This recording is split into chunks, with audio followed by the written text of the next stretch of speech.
बिस्मिल्लाहिर्रहमानिर्रहीम। अस्सलाम वालेकुम स्टूडेंट्स, मैं हूं हसन फरीद, आपका फिजिक्स टीचर। स्टूडेंट्स, आज बड़ा ही इंटरेस्टिंग लेक्चर है जो हम लोग पढ़ेंगे और वो है रियल और अपेरेंट वेट के बारे में। आइए जरा देखते हैं कि ये दो किस्म के वेट्स क्या मायने रखते हैं। स्टूडेंट, जैसे कि आप लोग जानते हैं कि आज का हमारा आर्टिकल रियल और अपेरेंट वेट है। हमने वेट की दो नई टर्म्स आप लोगों के साथ डिस्कस करनी है, लेकिन ये दो डिफरेंट किस्म के वेट्स क्या हैं।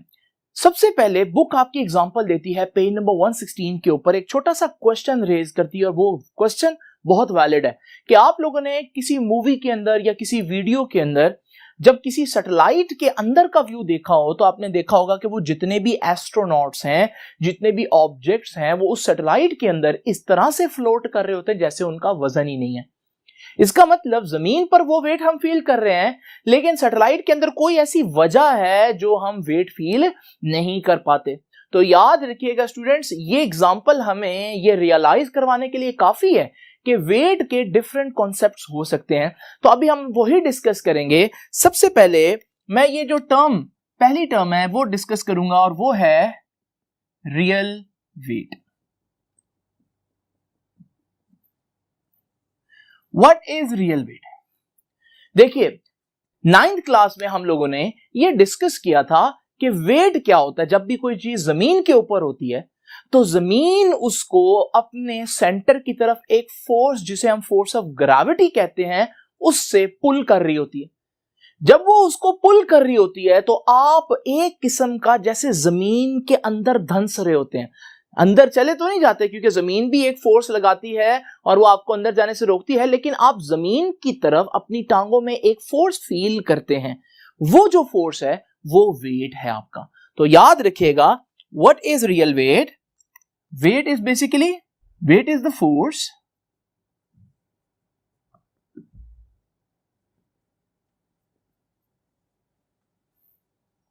बाय विच, कौन सी फोर्स है? by which earth attract any object towards its center।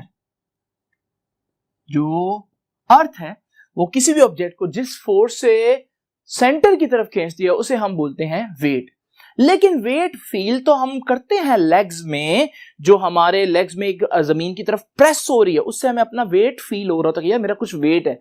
लेकिन वेट मेजर कैसे करना है? याद रखिएगा, वेट की मेजरिंग के लिए हमारे पास कुछ मशीन्स हैं। उनको डिस्कस करता हूं कि उनका मैकेनिज्म क्या होता है। स्टूडेंट्स, वेट मेजर करने के लिए हमारे पास बहुत से इंस्ट्रूमेंट्स हैं, जिनमें से दो का जिक्र मैं आज आप लोगों के साथ करूंगा और उन दोनों को मैं डिफरेंट टाइम्स में इस पूरे लेक्चर में एज ए कॉन्सेप्ट यूज करूंगा और आप लोगों ने उनको अंडरस्टैंड करना है। नाउ स्टूडेंट्स, सबसे पहली बात, हमारे पास वेट मेजर करने के लिए जो पहली मशीन है उसे हम बोलते हैं वेट मशीन। और ये वेट मशीन आप लोगों ने घरों में देखी भी होगी। जिस ऑब्जेक्ट का हम लोगों ने वेट करना है उस ऑब्जेक्ट को हम इस मशीन के ऊपर रख देते हैं और वो ऑब्जेक्ट का जो वेट है वो उसको नीचे को खींचता है, जिसकी वजह से वो मशीन के ऊपर एक दबाव डालता है। जब वो मशीन के ऊपर एक दबाव डालेगा तो मशीन एक रीडिंग देगी और मशीन जो रीडिंग देगी यही उस ऑब्जेक्ट का वेट होगा। दूसरी बात, जब हम लैब्स की बात करते हैं तो लैब्स में हम वेट मशीन की बजाय एक इंस्ट्रूमेंट यूज करते हैं जिसे हम बोलते हैं स्प्रिंग बैलेंस। ये स्प्रिंग बैलेंस में क्या होता है कि आप ऑब्जेक्ट को हैंग करते हैं, ऑब्जेक्ट का वेट नीचे को फोर्स लगाएगा जिसकी वजह से वो जो स्प्रिंग है वो स्ट्रेच हो जाएगा और हमारे पास स्प्रिंग के स्ट्रेच होने से ये नीचे आएगी और ये जो रीडिंग आएगी हमारे पास ये उस ऑब्जेक्ट का वेट आएगा। और आप याद रखिएगा, ये दोनों डिफरेंट इंस्ट्रूमेंट्स हैं, सिर्फ इनकी थोड़ी सी वर्किंग डिफरेंट है, बाकी इनका तकरीबन हमारे पास जो थ्योरी है वो सेम है। मिसाल के तौर पर जब हम लोगों ने वेट मशीन की बात की तो उसमें क्या था, ऑब्जेक्ट को ऊपर रखा था, डिवाइस को नीचे। जबकि हमारे पास जब स्प्रिंग बैलेंस की बात की तो स्प्रिंग बैलेंस में ऑब्जेक्ट को नीचे हैंग किया है और मशीन ऊपर है। उसमें वो उसके ऊपर से फोर्स लगा रहा है वेट मशीन में, जबकि स्प्रिंग बैलेंस में वो उसको नीचे से पुल कर रहा है। दोनों सूरतों में वेट मालूम होगा। एक्चुअली में जो वेट मशीन है इसके अंदर भी स्प्रिंग्स ही होते हैं। तो आप याद रखिएगा, जो बुक एग्जांपल देगी वो स्प्रिंग बैलेंस की होगी। लेकिन मैं कॉन्सेप्ट को क्लियर करने के लिए जो ज्यादा आसान एग्जांपल दूंगा वो आपकी वेट मशीन की होगी। तो जरा देखते हैं, हमारे पास दूसरी बात जो हम लोगों ने लिखनी है वो क्या है कि वेट कैसे मेजर होता है जी। Weight is measured by spring balance। ये भी बहुत इंपॉर्टेंट ऑब्जेक्टिव है। तो स्टूडेंट्स, ये हो गया हमारे पास आपका रियल वेट, जो जमीन आपको जितना फोर्स से पुल कर रही है वो कैसे फाइंड आउट करना है। स्प्रिंग बैलेंस यूज कर लें या दूसरी वेट मशीन यूज कर लें। लेकिन अब जरा जो एग्जांपल्स मैं आपको देने लगा हूं इनको बड़ी तवज्जो से सुनना आप लोगों ने। ये देखिए स्टूडेंट्स, हमारे पास ये वही ऑब्जेक्ट है जिसका आप लोगों ने पहले वेट किया। अब इसका वेट है सपोज करें 5 न्यूटन। अब होता क्या है कि कोई शख्स अगर इस वेट को ऊपर से थोड़ा सा प्रेस करे तो आप देखेंगे कि ऑब्जेक्ट 5 न्यूटन का है, लेकिन अब क्योंकि आप मशीन को ज्यादा प्रेस कर रहे हैं तो मशीन शायद आपको 5 न्यूटन से ज्यादा रीडिंग दे। अब क्योंकि जो मशीन आपको रीडिंग देगी वो वेट बताएगी, वो फोर्स बताएगी जो उस पर लग रही है। तो हमारे पास इस वक्त जो वेट आ रहा है क्या वो असल आ रहा है, क्या वो जेन्युइन वेट है। जेन्युइन तो 5 न्यूटन है, लेकिन हमारी रीडिंग असल से थोड़ा सा ज्यादा आ रही है, कहेंगे इसको भी वेट, लेकिन ये अपेरेंट वेट है। अपेरेंट वेट है, जाहिरी वेट है कि इस सिचुएशन के अंदर ये वेट आ रहा है, असल में ऑब्जेक्ट का ये वेट है नहीं। फिर एक और एग्जांपल देखें, अगर ये ऑब्जेक्ट पड़ा हुआ है और मैं इसको धागे से इतना करीब लेकर आता हूं कि ये मशीन को टच तो कर रहा है लेकिन मशीन को प्रेस नहीं कर पा रहा। जब ये वेट मशीन को प्रेस नहीं कर पाएगा, हालांकि ऑब्जेक्ट 5 न्यूटन का है, लेकिन वेट मशीन तो रीडिंग नहीं देगी क्योंकि वो प्रेस ही नहीं हो रही। इस सूरत में आप कहेंगे, इनफैक्ट आप कहने पर मजबूर हो जाएंगे कि इस ऑब्जेक्ट का वेट 0 है। क्या रियल वेट 0 है? नहीं, हकीकत में कुछ ना कुछ वेट है, लेकिन कंडीशंस कुछ ऐसी हैं कि आपकी वेट मशीन रीडिंग नहीं दे पा रही। तो ये जो मैंने तीनों एग्जांपल्स में आप लोगों से डिस्कस किया, ये रियल वेट नहीं बता रही मशीन। ये कौन सा वेट बता रही है? Apparent wait. तो स्टूडेंट्स, यानी कि हमारे पास सम टाइम मशीन कुछ ऐसी रीडिंग्स भी दे सकती है जो असल वेट से डिफरेंट हो, उसे हम बोलते हैं रियल वेट नहीं है, ये अपेरेंट वेट है। तो स्टूडेंट्स, हमारे पास जो नई टर्म आई है वो है अपेरेंट वेट। और अपेरेंट वेट क्या है? किसी भी सिचुएशन के अंदर जो आपकी वेट मशीन या आपका स्प्रिंग बैलेंस रीडिंग दे रहा होगा उसे हम बोलेंगे कि ये आपका अपेरेंट वेट है। और वो जरूरी नहीं आपके असल वेट जितना ही हो, जैसे मैंने अभी आपको कुछ एग्जांपल्स दी। तो what is apparent wait? Reading on spring balance या वेट मशीन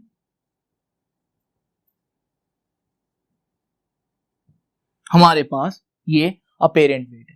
नाउ स्टूडेंट्स, यहां से हम कुछ केस डिस्कस करेंगे अभी आप लोगों के सामने, लेकिन मैं एक और कॉन्सेप्ट आप लोगों से डिस्कस करना चाहता हूं और वो कॉन्सेप्ट है इनर्शिया। थोड़ा सा उसको रिवाइज करते हैं फिर हम आते हैं अपने टॉपिक की तरफ। स्टूडेंट्स, इनर्शिया क्या होता है? मैंने पहले भी चैप्टर नंबर 3 में इस कॉन्सेप्ट को बहुत डिटेल में डिस्कस किया। अभी मैं आपको सिर्फ आज के आर्टिकल के हिसाब से इतना बता दूं कि इनर्शिया किसी बॉडी की प्रॉपर्टी है कि अगर कोई बॉडी रेस्ट पर है तो वो रेस्ट में खुश रहती है, और अगर कोई बॉडी यूनिफॉर्म स्पीड से मूव कर रही है, जैसे कि 20 की स्पीड से मूव कर रही है, तो वो 20 की स्पीड से मूव करती रहेगी या रहना चाहती है। इस प्रॉपर्टी को हम बोलते हैं इनर्शिया। ये प्रॉपर्टी ही है जिसकी वजह से अगर एक ऑब्जेक्ट चल रहा हो और आप उसको रोकने की कोशिश करें तो ब्रेक लगाएं तो वो स्लिप हो जाता है। वो आगे को स्लिप क्यों हो गया? क्योंकि वो चलता रहना चाहता था, तो उसने कोशिश की अभी भी मजीद आगे जाने की। और इसी तरह अगर एक ऑब्जेक्ट रुका हुआ है, वो आसानी से नहीं चलता, उसको बहुत स्पीड, आपको बहुत फोर्स लगानी पड़ती है, फिर वो मूव करना शुरू करता है। क्यों? क्योंकि वो रेस्ट पर था और रेस्ट पर रहना चाहता है। इनर्शिया की वजह से एक जबरदस्त बात नोट करनी है आप लोगों ने, वो क्या है? ये मेरे पास एक फुटबॉल है और ये फुटबॉल जो है आपको मालूम है ये रेस्ट पर है और ये रेस्ट पर रहना चाहेगी, लेकिन जब मैं इसको किक करूंगा तो किक करने पर मैं इसको मूव करने की कोशिश करूंगा, लेकिन उसका इनर्शिया चाहेगा कि वो अपनी जगह पर रहे, रुकी रहे, जिसकी वजह से जब मेरा पांव जो है इसके साथ कांटेक्ट में आएगा तो कांटेक्ट में आते हुए बॉल जो है वो थोड़ी सी कंप्रेस हो जाएगी।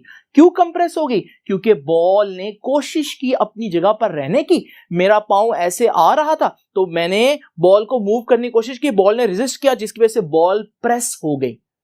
तो याद रखिएगा ये प्रॉपर्टी, यही सबसे इंपॉर्टेंट कॉन्सेप्ट है आज का। अगर बॉल में इनर्शिया ना होता, यानी कि बॉल जिद ना करती, तो आपका पांव लगने के साथ ही वो चलना शुरू कर देती, लेकिन उसके रेजिस्ट होने की वजह से बॉल जो है वो कंप्रेस हुई है या बॉल प्रेस हुई है। ये सबसे इंपॉर्टेंट बात है। नाउ स्टूडेंट्स, अब हम जरा डिस्कस करते हैं केस नंबर 1। याद रखिएगा आज जितने भी केसेस हम डिस्कस करेंगे मैं उसमें एक लिफ्ट इमेजिन करूंगा, या वो लिफ्ट ऊपर जा रही होगी या नीचे, क्योंकि लिफ्ट की सिर्फ वर्टिकल मोशन है, हॉरिजॉन्टल मोशन तो हो नहीं सकते। तो हम सबसे पहले डिस्कस करते हैं स्टूडेंट्स केस नंबर 1। स्टूडेंट्स ये है हमारे पास केस नंबर 1 की स्टेटमेंट। केस नंबर 1 में हमने क्या अज्यूम किया है कि हमारे पास एक लिफ्ट है। When a lift is at rest, या तो वो लिफ्ट रेस्ट पर है, रेस्ट पर होने से वो मूव ही नहीं कर रही, तो हम कहेंगे कि उसका एक्सेलरेशन नहीं होगा, क्योंकि एक्सेलरेशन क्या होता है? स्पीड में चेंज। जो चीज मूव ही नहीं कर रही, रेस्ट पर रहेगी, तो उसकी स्पीड तो नहीं चेंज हो रही। और मूविंग विद यूनिफॉर्म स्पीड, और या वो यूनिफॉर्म स्पीड से मूव कर रही है। जब कोई चीज यूनिफॉर्म स्पीड से मूव कर रही है तब भी उसकी स्पीड नहीं चेंज हो रही, तो एक्सेलरेशन तो जीरो ही हुआ। तो आप समझ गए होंगे कि मैंने ये दो डिफरेंट चीजों को एक ही केस में क्यों डाला, क्योंकि इन दोनों केसेस में एक कॉमन बात है, और वो ये कि जो लिफ्ट होगी या तो वो रेस्ट पर होगी या फिर वो यूनिफॉर्म स्पीड से मूव कर रही होगी। दोनों सूरतों में लिफ्ट में एक्सेलरेशन नहीं होगा। नाउ स्टूडेंट्स ये देखिए, मैंने एक ऑब्जेक्ट जो है वो हैंग कर दिया है इस लिफ्ट के अंदर। ये हमारी लिफ्ट है और ये जो हमारे पास मशीन है ये डेफिनेटली एक स्प्रिंग बैलेंस है। इसका एक रियल वेट है। जब मैंने इसको जमीन पर रखकर इसका वेट किया, वो कुछ W वेट था और वो इसका रियल वेट है, और वो वेट जो है वो डाउनवर्ड एक्ट कर रहा है, इसको नीचे खींच रहा है। जब वो इसको नीचे खींचेगा, मैंने आपको पहले भी बताया कि ये ऑब्जेक्ट जो है ऊपर जो हमारे पास स्ट्रिंग है उसमें एक तनाव क्रिएट कर देगी, एक टेंशन क्रिएट कर देगी, और वो जो टेंशन है वो T है। जितनी ज्यादा टेंशन होगी उतना ये पॉइंटर नीचे आएगा, जितना नीचे आएगा उतना वेट की रीडिंग ज्यादा आएगी। यानी कि मैं आसान अल्फाज में कहूं तो ये जो W है ना, ये W आपका असल वेट बता रहा है, रियल वेट, और ये T आपके रियल वेट की वजह से ये T इस पॉइंटर को, ये टेंशन इस पॉइंटर को नीचे लेकर आएगी। यानी कि tension is responsible for the reading on the scale. और रीडिंग ऑफ स्केल जो है वो मैंने आपको बताया था कि रीडिंग जो है वो हमारे पास अपेरेंट वेट होती है। यानी कि मैं इनडायरेक्टली कह सकता हूं कि जो T है ना, टेंशन, वो आपका उस ऑब्जेक्ट का अपेरेंट वेट बताएगी। तो ये दो बातें जरा अंडरस्टैंड करें कि W is the real weight and T is the apparent weight. W वो फोर्स है जिससे जमीन आपको खींच रही है, T वो फोर्स है जिसकी वजह से पॉइंटर नीचे आएगा और स्केल कुछ ना कुछ रीडिंग शो करेगा। ठीक हो गया स्टूडेंट्स? अब जरा देखें, मुझे मालूम है कि ये पूरी लिफ्ट जो है या तो रेस्ट पर है, या यूनिफॉर्म स्पीड से ऊपर जा रही है, या यूनिफॉर्म स्पीड से नीचे आ रही है। तीनों सूरतों में एक्सेलरेशन नहीं होगा। और न्यूटन का सेकंड लॉ क्या कहता है? न्यूटन का सेकंड लॉ कहता है कि ये जो नेट फोर्स होती है F, वो तो ma के इक्वल होती है, लेकिन एक्सेलरेशन कितना है? 0। तो जब एक्सेलरेशन 0 होगा तो स्टूडेंट्स नेट फोर्स कितनी हो जाएगी? 0। इस वक्त इस लिफ्ट पर कोई नेट फोर्स नहीं लग रही होगी। अब हमें मालूम है दो ऑपोजिट की फोर्सेस हैं, और दो ऑपोजिट फोर्स हो तो उनका नेट या उनका रिजल्टेंट कैसे फाइंड आउट किया जा सकता है? याद रखिएगा, दोनों फोर्सेस ऑपोजिट डायरेक्शन में हो तो उनको माइनस कर देते हैं, सब्ट्रैक्ट कर देते हैं। तो ये T है माइनस W, तो ये हमारे पास नेट फोर्स आएगी। लेकिन मैंने आपको बताया कि नेट फोर्स तो 0 है, तो ये आ जाएगा जी 0, T माइनस W, और W उधर जाकर प्लस हो जाएगा, तो हमारे पास T किसके बराबर आया? W के। लेकिन T क्या था स्टूडेंट्स? T ये था कि स्केल पे रीडिंग क्या आ रही है, अपेरेंट वेट। और W क्या था कि आपका असल वेट कितना है, रियल वेट। और आपने देखा कि आपका अपेरेंट वेट यानी आपका स्केल वही रीडिंग देगा जो आपका अपना वेट है। तो यहां से हमने ये सीखा कि अगर लिफ्ट में एक्सेलरेशन नहीं है, यानी कि या तो लिफ्ट रेस्ट पर है या यूनिफॉर्म स्पीड से मूव कर रही है, दोनों सूत्रों में एक्सेलरेशन नहीं होगा, तो फिर याद रखिएगा कि आपका जो वेट आएगा वो वही आएगा जो असल में है। तो याद रखिएगा कंक्लूजन में हम क्या लिखेंगे कि when a lift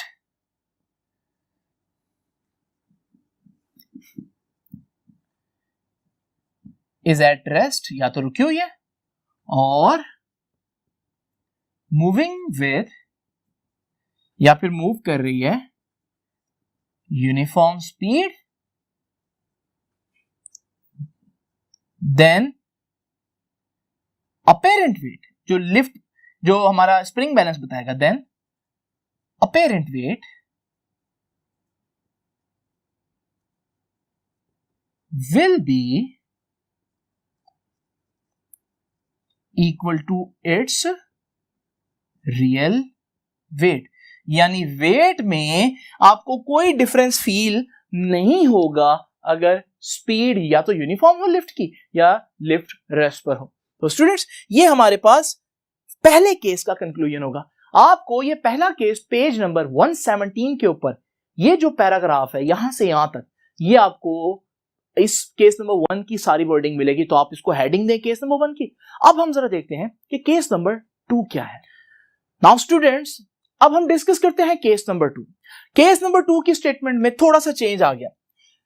when the lift is, या एलिवेटर भी कह सकते हैं लिफ्ट की जगह, इज मूविंग अपवर्ड, अब लिफ्ट ऊपर जा रही है but with an acceleration A. Now students, अब आपको क्या फील होगा, देखिए इसको 3 तरह से एक्सप्लेन करता हूं। पहला, एक ऑब्जर्वेशन बेस्ड एक्सप्लेनेशन है कि ऑब्जर्व आपने क्या किया, जब भी लिफ्ट ऊपर को उठती है अचानक से आपको अपना वेट ज्यादा फील होता है। अगर आपने कभी लिफ्ट में ट्रैवल किया हो तो आप लोग देखेंगे कि जब भी लिफ्ट ऊपर को जाती है तो ऊपर को जैसे ही वो एक्सेलरेट करती है आपको अपना वेट ज्यादा फील होता है। अब ये क्यों है जरा देखते हैं इसको, लॉजिकल एक्सप्लेनेशन, फिर इसकी मैथमेटिकल एक्सप्लेनेशन पर आते हैं। जस्ट इमेजिन करिए स्टूडेंट्स, हमारे पास ये एक लिफ्ट के अंदर एक शख्स वेट मशीन के ऊपर मौजूद है और यहां से आप वेट मशीन की रीडिंग देख सकते हैं। और रीडिंग कितनी आएगी, जितना ये शख्स उसको प्रेस करेगा वेट मशीन को, जो हमने पहले भी डिस्कस किया। अब यहां पर बड़ी इंपॉर्टेंट बात है, अभी सपोज करें हमारे पास कोई रीडिंग आ रही है, लाइक फॉर एग्जांपल 500 न्यूटन। अब होगा क्या, ये जो शख्स है इसका एक इनर्शिया है। इनर्शिया, ये ऑब्जेक्ट इस वक्त रुका हुआ है। जब ये ऑब्जेक्ट रुका होगा तो आपको मालूम है इसका इनर्शिया क्या चाहेगा कि ये रुका रहे। और लिफ्ट का भी एक इनर्शिया है, लेकिन लिफ्ट जो है वो आपको मालूम है वो ऊपर किसी ना किसी रस्सी के जरिए हैंग करी होगी। जब वो मोटर चलेगी और वो लिफ्ट को ऊपर को खींचेगी तो लिफ्ट और वेट मशीन अचानक से ऊपर जाएंगे, लेकिन वो जो शख्स है उसका इनर्शिया उसको रोकने की कोशिश करेगा, रोक तो नहीं पाएगा लेकिन रोकने की कोशिश करेगा, जिसकी वजह से थोड़ी देर के लिए वो वेट मशीन को ज्यादा प्रेस कर देगा।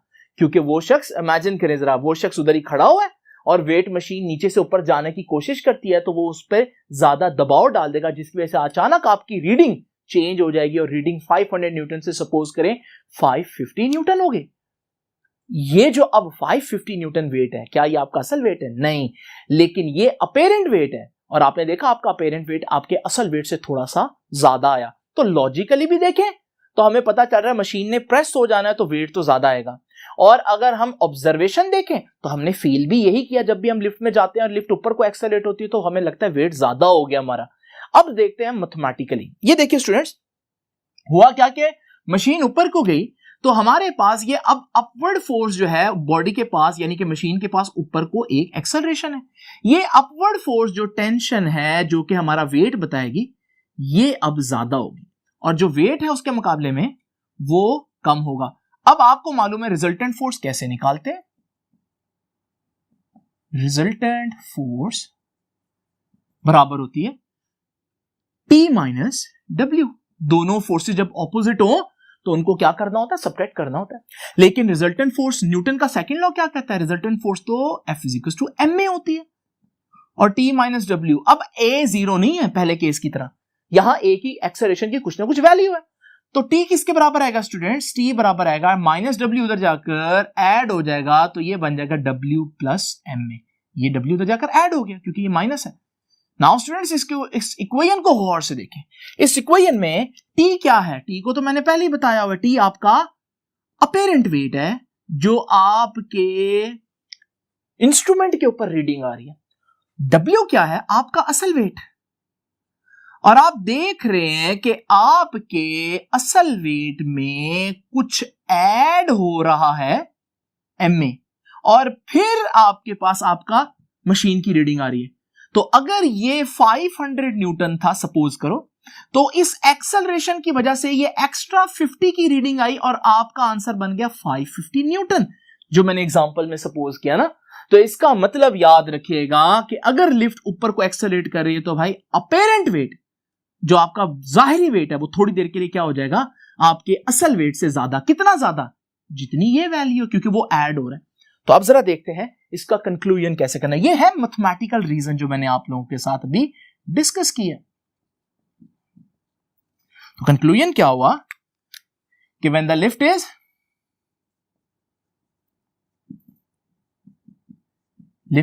एक्सेलरेटिंग अपवर्ड, भाई सिर्फ अपवर्ड नहीं कहना, अगर कांस्टेंट स्पीड से अपवर्ड जा रही है फिर कोई फर्क नहीं आएगा क्योंकि वो केस नंबर 1 बन जाएगा। When the lift is accelerating upward, तो फिर क्या होगा जी, द ऑब्जेक्ट विल वे मोर, मैं यूं लिख देता हूं जैसे बुक ने लिखा है, देन ऑब्जेक्ट, वो जो भी ऑब्जेक्ट है, जो भी शख्स है, विल वे, उसका वजन जो वो फील करेगा, विल वे मोर, कितना एक्स्ट्रा फील करेगा वजन, बाय एन अमाउंट ma। तो जितना एक्सेलरेशन ज्यादा होगा उतना ज्यादा एक्स्ट्रा वेट, उतना ज्यादा एक्स्ट्रा प्रेस करेंगे आप उस वेट मशीन को और हमारे पास ये इफेक्ट आएगा। अच्छा स्टूडेंट्स, एक और बात जरा देखिए, बिल्कुल इसी तरह से आपने देखा कि वेट मशीन को आपने ज्यादा प्रेस किया ना। अब जरा एक और कंडीशंस देखते हैं यहां पर। इमेजिन करें कि यही लिफ्ट जो है वो नीचे जा रही है कांस्टेंट स्पीड से और आप भी उसके अंदर है। सपोज करो लिफ्ट की स्पीड 20 है, आपकी भी स्पीड 20 है। अचानक से लिफ्ट ब्रेक लगाती, यानी डी एक्सेलरेट होगी। जब वो डी एक्सेलरेट होगी उसकी स्पीड जो है वो 20 से कम होना शुरू हो जाएगी, लेकिन आपका इनर्शिया क्या कहता है कि आप 20 से मूव कर रहे हैं तो 20 से ही मूव करते रहें। तो अब आप नीचे जा रहे हैं, लिफ्ट ने ब्रेक लगाई, आपने मजीद आगे जाने की कोशिश की आपके इनर्शिया की वजह से, तो आप लिफ्ट को इस सूरत में भी ज्यादा दबा देंगे। ये क्या केस बना, ये केस ये बना कि lift is D accelerating downward, lift नीचे जाते हुए ब्रेक लगाएगी तब भी आप मशीन को ज्यादा प्रेस करेंगे, आपका वेट ज्यादा आएगा, और अगर लिफ्ट ऊपर जाते हुए एक्सेलरेट करेगी तब भी आपका वेट ज्यादा आएगा। तो ये केस में उसने एक बात मेंशन की है, when the lift is moving upward with an acceleration. मैं कह सकता हूं बिल्कुल यही इफेक्ट तब भी होगा when the lift is moving downward with acceleration, he with D acceleration, क्योंकि उसकी लॉजिकल रीजन वही है इनर्शिया वाली कि आप मशीन को ज्यादा प्रेस कर देंगे। ये जो केस मैंने अभी आप लोगों के साथ डिस्कस किया स्टूडेंट्स, ये पेज नंबर 117 के ऊपर यहां पर लिखा हुआ है, तो इस पर आप हेडिंग दे दें केस नंबर 2 की और यही हेडिंग। नाउ स्टूडेंट्स अब जरा डिस्कस करते हैं कि केस नंबर 3 क्या कहता है। नाउ स्टूडेंट्स जरा देखते हैं case number 3। Case number 3 case number 2 का बिल्कुल ऑपोजिट है। पहले हम लोगों ने देखा था कि लिफ्ट ऊपर जाते हुए एक्सेलरेट कर रही थी, स्पीड बढ़ा रही थी। अब हम कहेंगे लिफ्ट नीचे आते हुए स्पीड बढ़ाएगी, तो हम कहेंगे when the lift is moving downward with an acceleration A. तो मूविंग डाउनवर्ड आ गया मूविंग अपवर्ड की जगह। अब इसको भी मैं टॉपिक को, इस केस को भी मैं 3 तरह से पढ़ाऊंगा। पहले तो ऑब्जर्वेशन देखते हैं, जब आप लिफ्ट के अंदर हो और अचानक से लिफ्ट नीचे को एक्सेलरेट करे, आप जैसे 5वें फ्लोर से पहले फ्लोर पर आ रहे हैं तो अचानक से लिफ्ट एक्सेलरेट करे तो आपको ऐसे लगता है जैसे आप बड़ा लाइट फील कर रहे हैं, तो ये तो हमें यहां से इशारा मिल रहा है कि शायद इधर हमें वेट कम फील होगा, पहली चीज। दूसरी चीज लॉजिकली देखते हैं क्या होता है। जरा देखें कि आप एक लिफ्ट के अंदर हैं बिल्कुल उसी तरह से, और आप वेट मशीन के ऊपर खड़े हैं, वेट मशीन कुछ ना कुछ रीडिंग देगी। अब जरा तवज्जो कीजिएगा, सपोज करें अभी वेट मशीन रुकी हुई है और आपकी जो रीडिंग आ रही है वो आपकी ट्रू रीडिंग है, यानी आपका असल वेट, रियल वेट बताया जा रहा है, सपोज करें वो 500 न्यूटन ही है। लेकिन जरा इमेजिन करें आप एक खास अमाउंट से मशीन को प्रेस कर रहे हैं, अब होगा क्या? आप रुके हुए, आपका इनर्शिया क्या चाहता है? इनर्शिया चाहता है कि आप रुके हुए और आप रुका रहें, लेकिन लिफ्ट मशीन से अटैच है, लिफ्ट को मोटर धक्का देगी, जैसे ही लिफ्ट नीचे को एक्सेलरेट करेगी तो आप उस पर फोर्स लगा रहे थे, वो नीचे से एक्सेलरेट करेगी तो वो नीचे से निकलेगी और आप उसको टच तो कर रहे होंगे लेकिन आप उसको उतना प्रेस नहीं कर पाएंगे। क्यों? क्योंकि आप रेस्ट पर थे और आप चाहते थे रेस्ट पर रहें, तो इस वजह से उसने तो मोशन पकड़ ली लेकिन आपने नहीं पकड़ी, जिसकी वजह से आप उतना प्रेस नहीं कर पाएंगे, और जब आप नहीं प्रेस कर पाएंगे तो आपका वेट मशीन जो रीडिंग बताएगा वो शायद 450 न्यूटन यानी कि कम रीडिंग बताए। तो लॉजिक भी कह रही है कि अगर आप एक ऐसी जगह के अंदर मौजूद हो जो नीचे को एक्सेलरेट करे, तो क्योंकि मशीन और आपका कांटेक्ट थोड़ा सा लूज होगा तो आपकी रीडिंग कम आएगी। ठीक है जी। अब जरा देखते हैं इसकी मैथमेटिकल रीजन। नाउ स्टूडेंट्स, ये देखिए हमारे पास वो पूरा का पूरा लिफ्ट है, डाउनवर्ड एक्सेलरेट कर रही है, नीचे जाते हुए स्पीड पकड़ रही है, तो हम इसका एक्सेलरेशन का वेक्टर डाउनवर्ड बनाएंगे। अब जरा देखें, क्योंकि डाउनवर्ड एक्सेलरेट कर रही है तो ये फोर्स कम और डाउनवर्ड फोर्स ज्यादा होगी। अब रिजल्टेंट फोर्स कैसे फाइंड आउट करते हैं, हम लोगों ने पहले भी डिस्कस किया। तो रिजल्टेंट फोर्स किसके बराबर होती है? W माइनस टी, क्योंकि निचली फोर्स स्ट्रॉन्गर है तो मैं W माइनस टी लूंगा। लेकिन न्यूटन का सेकंड लॉ क्या कहता है? F is equal to ma। तो क्योंकि F is equal to ma होता है, रिजल्टेंट फोर्स ma के बराबर है, तो मैं रिजल्टेंट फोर्स की जगह ma लिख देता हूं और W minus T. Now students, मैं T को इधर ले जाता हूं, ma को इधर ले आता हूं, माइनस टी उधर जाकर प्लस टी हो जाएगा, W को नहीं छेड़ना, और ma उधर जाकर माइनस ma हो जाएगा। लो भी इस इक्वेशन को जरा ध्यान से देखते हैं कि क्या क्या इसके अंदर। T क्या था? जो रीडिंग आ रही है जब वो एक्सेलरेट कर रही थी, यानी अपेरेंट वेट।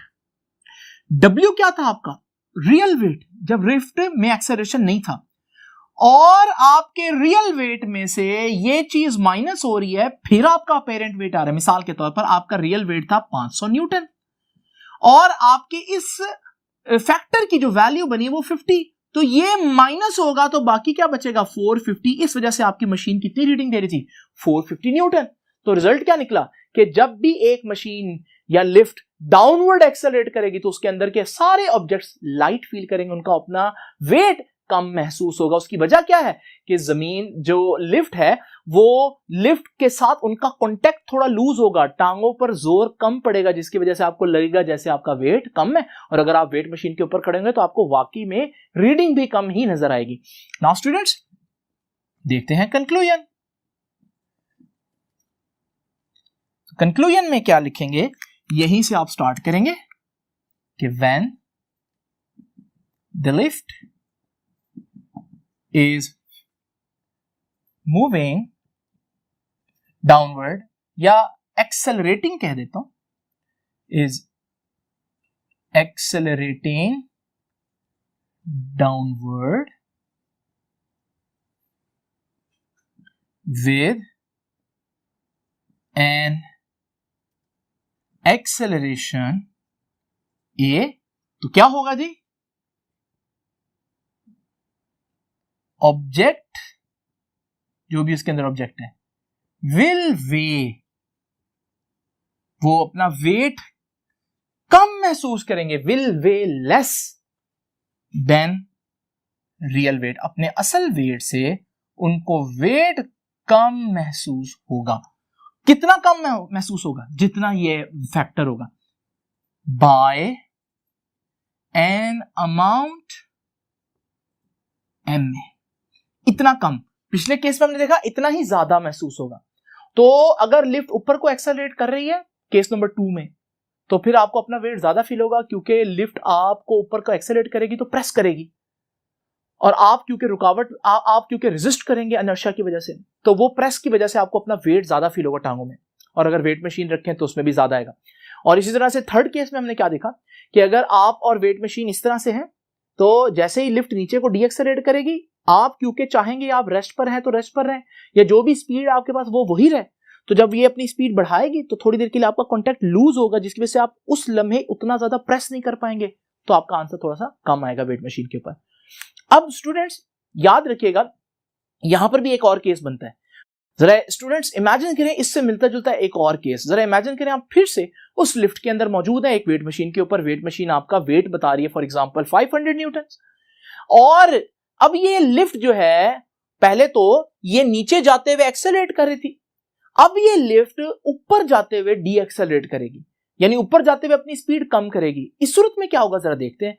सपोज करें आप और लिफ्ट दोनों ही 20 की स्पीड से ऊपर जा रहे थे, अचानक से लिफ्ट ने ब्रेक लगाई। जब लिफ्ट ब्रेक लगाएगी, लिफ्ट पीछे रह जाएगी और आपकी स्पीड जो 20 है उससे आप चाहेंगे कि मूव करते रहें, जिसकी वजह से थोड़ी देर के लिए आपका कॉन्टैक्ट जो है वो लूज होगा और वेट मशीन की जो ऊपर रीडिंग आएगी वो थोड़ी सी कम आएगी। तो उसका मतलब यह हुआ कि अगर लिफ्ट नीचे को एक्सेलरेट कर रही हो या ऊपर को डी एक्सेलरेट कर रही हो, दोनों का रिजल्ट सेम है कि वेट कम फील होगा, क्योंकि आप वेट मशीन को कम प्रेस करेंगे।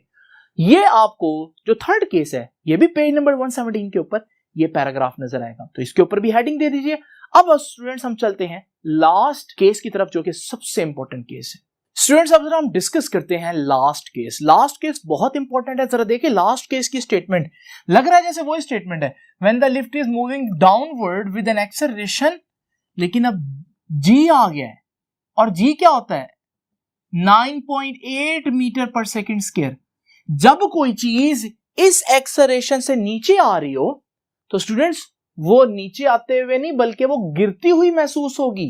इस वजह से जब हम कहते हैं कि lift is moving downward with an acceleration G, तो आसान अल्फाज में इसको ये कह सकते हैं when the lift is falling. अगर ये मार्कर मेरे हाथ से छूटे तो मैं आम अल्फाज में से कहूंगा ये मार्कर गिर रहा है, लेकिन फिजिक्स की टर्म में कहूंगा कि ये मार्कर नीचे को एक्सेलरेट कर रहा है 9.8 मीटर पर सेकेंड स्क्वायर के एक्सेलरेशन से। तो ये लिफ्ट अब गिर रही है। स्टूडेंट्स मैंने आपको इस लेक्चर के बिल्कुल स्टार्ट में एक छोटी सी बात बताई थी, और वो ये थी कि अगर आप इस ऑब्जेक्ट को धागे से बांधकर इस तरह से अपनी वेट मशीन के पास लेकर आए कि जस्ट आप उसको टच करें, प्रेस ना करें, तो आप उसको टच कर रहे होंगे, वेट मशीन के ऊपर ऑब्जेक्ट होगा लेकिन वेट मशीन रीडिंग नहीं देगी। बिल्कुल कुछ ऐसा ही तब होगा जब वो जो लिफ्ट है वो गिर रही होगी। जरा देखते हैं स्टूडेंट्स, ये हमारे पास वो लिफ्ट है और इमेजिन करिए लिफ्ट गिर रही है। जब ये गिर रही होगी तो अब ये लिफ्ट और इसके अंदर की सारी चीजें एक ही एक्सेलरेशन से नीचे आ रही होंगी, जिसकी वजह से जब ये एक ही एक्सेलरेशन से नीचे आ रही होंगी तो वो शख्स बजाहिर वेट मशीन के ऊपर होगा तो सही, लेकिन वो प्रेस नहीं कर पाएगा वेट मशीन को, क्योंकि प्रेस करने के लिए वेट मशीन का रुका होना जरूरी है, फिर ही कर पाएगा। अगर वो इस तरह से वेट मशीन भी नीचे आ रही है तो वो उसको प्रेस करने की कोशिश कर रहा है, लेकिन दोनों क्योंकि एक ही एक्सेलरेशन से नीचे आ रहे हैं, तो इससे क्या होगा कि वो उसको टच तो कर रहा होगा लेकिन प्रेस नहीं कर रहा होगा, और जब प्रेस नहीं कर रहा होगा तो उस ऑब्जेक्ट की रीडिंग जो है वो नहीं आएगी, तो हमारे पास हम कहेंगे कि वेट जीरो हो गया। इस कंडीशन को कहते हैं वेटलेसनेस। और जब वेट जीरो हो जाएगा तो हमारे पास, अगर आप किसी लिफ्ट के अंदर मौजूद हैं और वो लिफ्ट गिर रही है और आप कोई ऑब्जेक्ट अपने पास इस तरह से छोड़ें तो वो फ्लोट करता रहेगा। और यही बात है जिसका ताल्लुक मैंने आप लोगों को आज के लेक्चर के स्टार्ट में एक एग्जांपल दी थी एस्ट्रोनॉट की। बहरहाल इसको तो मैं कल आपको एक्सप्लेन करूंगा नेक्स्ट लेक्चर में, लेकिन फिलहाल इसकी जरा मैथमेटिकल सिचुएशन देखते हैं क्या बनती है। हमें मालूम है वही चीज सारी की सारी है कि रिजल्टेंट फोर्स इसके बराबर है। रिजल्टेंट फोर्स बराबर है W माइनस टी। ये हम लोगों ने पहले भी पढ़ा। अब रिजल्टेंट फोर्स, न्यूटन का सेकंड लॉ क्या कहता है, F is equal to ma। तो रिजल्टेंट फोर्स की जगह ma आ जाएगा, W माइनस टी, लेकिन W तो वेट है और वेट क्या है mg माइनस टी। तो वेट का फॉर्मूला याद रखिएगा, mg होता है। नाउ स्टूडेंट्स ये A क्या है, लिफ्ट का एक्सेलरेशन, और लिफ्ट भी तो नीचे गिर रही है ना, तो लिफ्ट का एक्सेलरेशन भी कितना होगा g। तो याद रखिएगा कि लिफ्ट का जो एक्सेलरेशन है वो भी 9.8 होगा, तो इसकी जगह भी g आ जाएगा, इसकी जगह भी g आ जाएगा, और जब आप इसको सॉल्व करेंगे ये कैंसिल हो जाएगा तो t 0 आ जाएगा। यानी कि क्या कंक्लूड किया कि अगर लिफ्ट गिर रही हो, फ्री फॉल कर रही हो, तो उसके अंदर के सारे ऑब्जेक्ट्स क्या हो जाएंगे, उनका अपेरेंट वेट 0 हो जाएगा, यानी कि वेट लेस हो जाएंगे। तो जरा देखिए जी हमारे पास, when the lift is falling, all objects appear weightless, तो उनका वेट जो है वो 0 हो जाएगा। और ये सारी चीज एक्सप्लेन की है पेज नंबर 118 के ऊपर, ये लास्ट पैराग्राफ दिया हुआ है इसके अंदर। तो ये 4 केसेस हैं स्टूडेंट्स, और ये चारों केसेस अच्छी तरह से नोट डाउन कर लीजिए। अब आपसे मुलाकात होगी इंशाल्लाह नेक्स्ट लेक्चर में, तब तक के लिए अल्लाह हाफिज।